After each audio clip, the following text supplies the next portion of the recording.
मोदी ने एक बार फिर सरेंडर कर दिया। ये वही कमीना है जो कल तक अमेरिका को आंखें दिखा रहा था और कहता था कि हम रशिया से सस्ते तेल की खरीदारी बंद नहीं करेंगे। ये वही धोखेबाज है जिसने अमेरिकन टैरिफ के बाद सेल्फ रिलायंस का नारा लगाया था। ये वही मकार है जो कहता था कि हम जरूरत की हर शय भारत में बनाएंगे, मर जाएंगे लेकिन अमेरिका के सामने गर्दन नहीं झुकाएंगे। और ये वही नौसरबाज है जो कहता था कि एक दर बंद तो 100 दर खुले। अगर हमारा माल अमेरिकन मंडियों में नहीं बिकेगा तो हम यूरोप और लातीनी अमेरिका की मंडियों में अपनी जगह बनाएंगे। 3 महीने गुजरे नहीं, उसकी सारी अकड़ निकल गई है। अभी भारत की सिर्फ आईटी, लेदर और फार्मास्यूटिकल इंडस्ट्री बंद हुई है और मोदी के होश ठिकाने आ गए हैं। आज इस कमीने ने सदर ट्रंप के पांव में गिरकर बाकायदा माफी मांग लिया। अमेरिका को दोबारा अपना माई बाप तस्लीम कर लिया और इसके साथ इसने 10 साल के लिए एक दफाई मुआहदा कर लिया।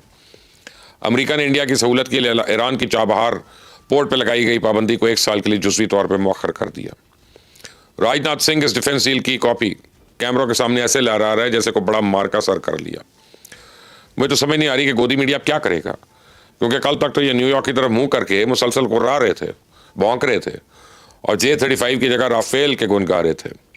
अपनी हुकूमत को मशवरे दे रहे थे कि वो अमेरिका से असला और गोरा बारूद खरीदना बंद कर दे।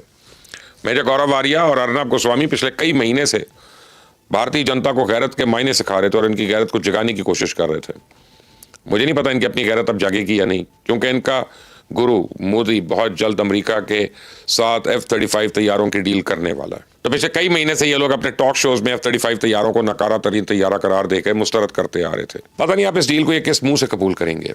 मेरे गौरव वारिया में अगर थोड़ी सी भी शर्म है तो इसे अब संन्यास कर लेना चाहिए। उसे चाहिए अब सियासी और दिफाई तज्जियाकारी छोड़ दे और दूर कहीं पहाड़ों में निकल जाए, वहाँ किसी दरिया किनारे रूनी जलाकर मुंह पे कालक मल के बैठ जाए और मकामी लोगों को उनका हाथ देकर उनकी किस्मत का हाल बताया करे। अर्नब गोस्वामी को भी अपना टॉक शो बंद करके भारतीय जनता से माफ़ी मांगनी चाहिए और अगर ये नहीं कर सकता तो कम से कम अपने किसी शो में मोदी की कमीनगी को बेनकाब ही कर दे। इसे अपनी कौम को बताना चाहिए कि मोदी वो कमीना है जो पूरी दुनिया में भारत को जलील करवा रहा है। इसी जाहिल चाय वाले ने पहले हमें पाकिस्तान से कुट पड़वाई, फिर चाइना के कदमों में नाक रगड़ने पर मजबूर किया, तो भाई यूरोप के साथ लड़ाई की और आज उसने ट्रंप के सामने भी सरेंडर कर दिया। तो गोदी मीडिया के इन दोनों किरदारों ने पिछले कई महीने से पाकिस्तान समेत पूरी दुनिया के खिलाफ अपनी टेलीविजन स्क्रीन से जंग छेड़ रखी थी। इनमें थोड़ी सी भी शर्म और हया है तो आज की रात शोज में भारतीय जनता से माफ़ी मांगेंगे, उन्हें बताएंगे हम तो पाकिस्तान के साथ लड़ने के काबिल नहीं है, चाइना और अमेरिका से कैसे टक्कर ले सकते हैं। इनसे अच्छा तो राहुल गांधी है जिसने कम से कम मोदी की असलियत को तो पहचान लिया। सुने जरा कांग्रेस पार्टी का सरबराह किस तरह मोदी को नंगा कर रहा है। कहोगे नरेंद्र मोदी जी आप ऐसा ड्रामा करो, वोट के लिए वो कर देंगे, जो भी करवाना है करवा लो। मैं कह रहा हूं आप उनको कहो कि देखो भैया हम आपको वोट देंगे, आप स्टेज पे आके नाच लो, नाच लेंगे। सुना आपने, राहुल गांधी बिल्कुल सच कह रहा है कि मोदी इलेक्शन जीतने के लिए सड़कों पे नाच भी सकता है। इस शख्स ने पहलगाम वाक़े को अपनी सियासत चमकाने के लिए इस्तेमाल किया और पाकिस्तान के साथ हर किस्म के मुज़ाकरात बंद कर दिए, तजारती रवाबित तोड़ दिया, हत्ता कि अपनी एयर स्पेस तक बंद कर दी। शैतान सिर्फ अपनी मकबूलियत बढ़ाने के लिए भारत को एक बंद गली में ले गया और आज उस बंद गली से निकलने के लिए बुरी तरह हाथ पांव मार रहा है। मैं आपको बताऊं, सिर्फ पाकिस्तान की एयर स्पेस बंद होने से इंडिया को 4000 करोड़ का नुकसान हो चुका है और एयर इंडिया कमीने मोदी की जान को रो रही है और मिन्नतें कर रही है कि पाकिस्तान से बात करे कि अपनी एयर स्पेस भारतीय जहाज़ों के लिए खोल दे, वरना अनकरीब हम बैंकरप्ट हो जाएंगे।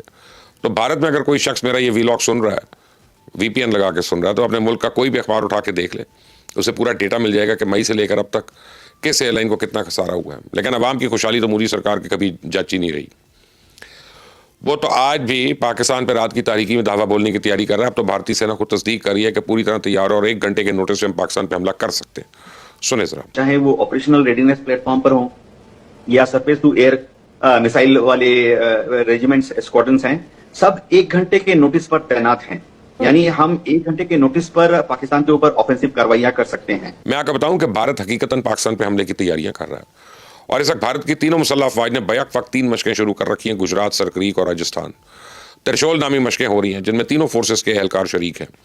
लद्दाख के वीरानों में भारतीय सेना आस्त्रा शक्ति नामी मशकों के नाम पर दिन रात अपना गोला बारूद जाया कर रही है। अपने जंगी जुनून को हकीकी बनाने के लिए भारतीय सेना ने लद्दाख में न्योमा एयरबेस को भी ऑपरेशनल कर दिया।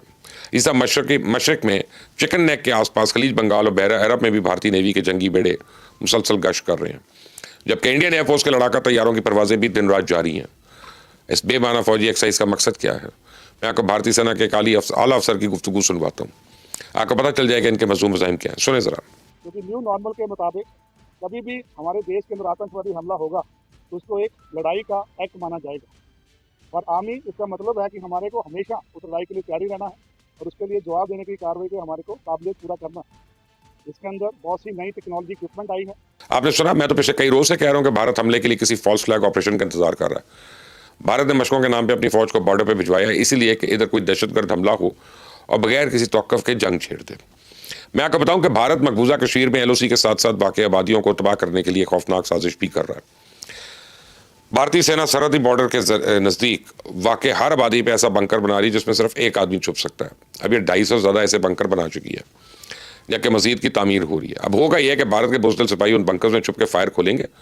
पाकिस्तानी मजबूरन उनका जवाब नहीं दे सकेगा, क्योंकि जवाबी फायरिंग से मजलूम कश्मीरियों के घरों को नुकसान पहुँचने का खतरा होगा और पाकिस्तानी खतरा तो नहीं लेगा। तो मैं एक बात बड़े दावे से कह सकता हूँ कि मोदी जितनी मर्जी पापड़ बेल ले, वो जिस अखंड भारत के सपने देख रहे हैं ना, वो सपना नहीं पूरा होगा। बल्कि मैं तो कहता हूँ कि इंशाल्लाह हम अपनी ज़िंदगी में मकबूजा कश्मीर को आज़ाद करवाएंगे।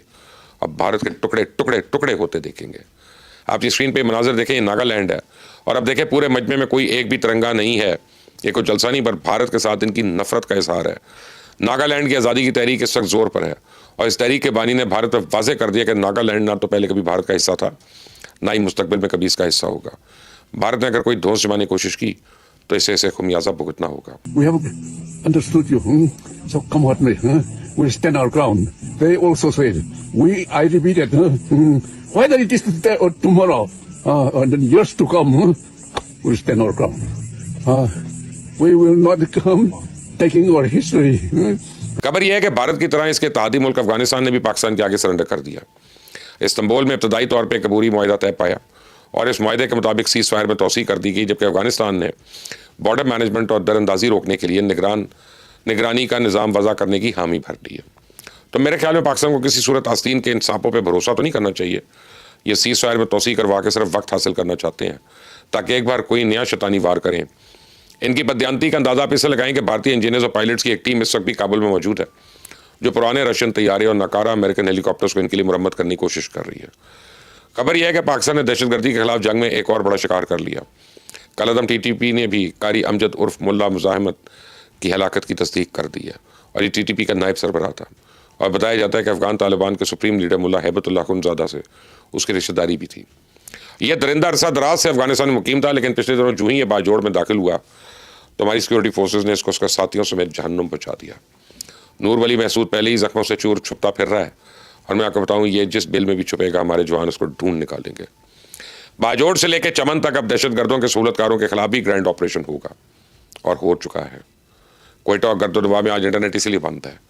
इंडिया की प्रॉक्सीज के लिए आने वाले दिन बहुत भारी हैं, बहुत भारी हैं। इस चैनल को सब्सक्राइब करना मत भूलें, बेल आइकॉन को प्रेस करें।